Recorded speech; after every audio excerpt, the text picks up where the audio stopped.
Ngayon ang ika-77 taong pagkakatatag ng bayan ng Maria Aurora sa Aurora Province na nagdadaos ngayon ng kapiyastahan na may temang Ganda ng Maria Aurora. Sa ika-77 taon, dakilang pamana, nagkakaisang mamamayan tungo sa maunlad na kinabukasan. Nagkaroon ng programa sa Municipal Hall at Municipal Plaza kung saan sa unang bahagi ng programa ay naghandog ng mga bulaklak ang mga nauuhing pandangal. Aurora, Congressman Romel Angara, Governor Sid Galban, Vice Gov Patrick Angara. Ganon din ang ilang opisyal ng bayan ng Maria Aurora sa imahe ni Maria Aurora, Aragon, Quezon, kung saan ipinangalan ang bayang Maria Aurora na pinangunahan ito ng 91st Infantry Battalion Philippine Army. Nandan ito ng panalangin at ang pag-awit ng Maria Aurora Hymn at Provincial Hymn, ang pagtanggap at ang ilang presentasyon ng mga sayaw mula sa Mount Carmel School of Maria Aurora, Wesleyan University Philippines, Maria Aurora Central School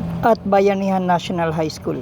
Sinundan ng mga pagbati ng mga panahoing pandangal, paglalahad ng naitulong at pangako ng mga gagawin pang tulong. Inilunsad rin ang opisyal na disenyo ng Ganda ng Maria Aurora, logo at brand identity. Sina Fidel Manangan at Tracy Ann Bitong naman ang naging Masters of Ceremony. Maganda mainit naman ang araw, hindi na nagkaroon ng community parade na may mga floats. Isang araw lamang ang ginubang programa at nagkaroon ng pabingo nung hapon at auditorium ng gabi upang magbigay saya sa mga opisyal ng bayan, sa mga barangay officials at mga empleyado. Naging simple lang at tipid ang selebrasyon ngayong taon ng Foundation Anniversary ng Maria Aurora. Wala na ang inaasahan at mahalagang dating mga palabas at activities na hinahanap-hanap ng mga mamamayan.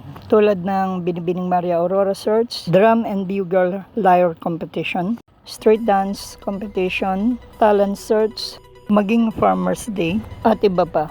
Nagkaroon din naman ng 4x4 off-road challenge, motorcycle trail challenge na inorganisa ng ilang grupo, ilang banda ang kumanta, trade fair at ilan pa. Nagkaroon na lamang ng pamimigay ng tig-5 kilong bigas sa mga pamilya ng bawat barangay ang LGU Maria Aurora bilang papiesta itong mga nakaraang buwan. Ang programa ay dinaluhan ng mga empleyado ng pamahalaan at ilang bisita. Hindi man natin kayang pagsabay-sabayin, pero tiniyay ko po sa inyo, kaya natin masunod-sunodin yan para sa ating bayan ng Maria Aurora at sa lalawigan ng Aurora. At sa lahat ng mga narito, kanina po, kaya ako po pinatayo yung ating mga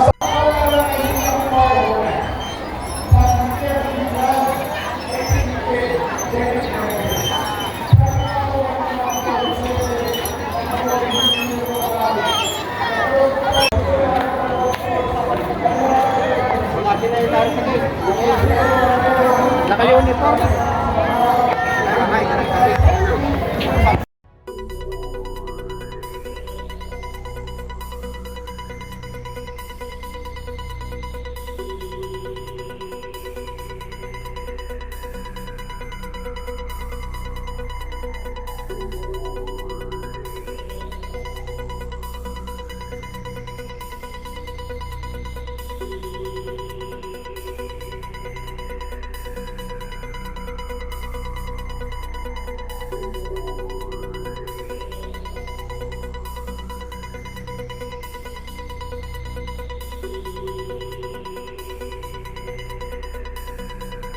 Sa NSK News ng NSK TV Channel, Narciso Co. reporting.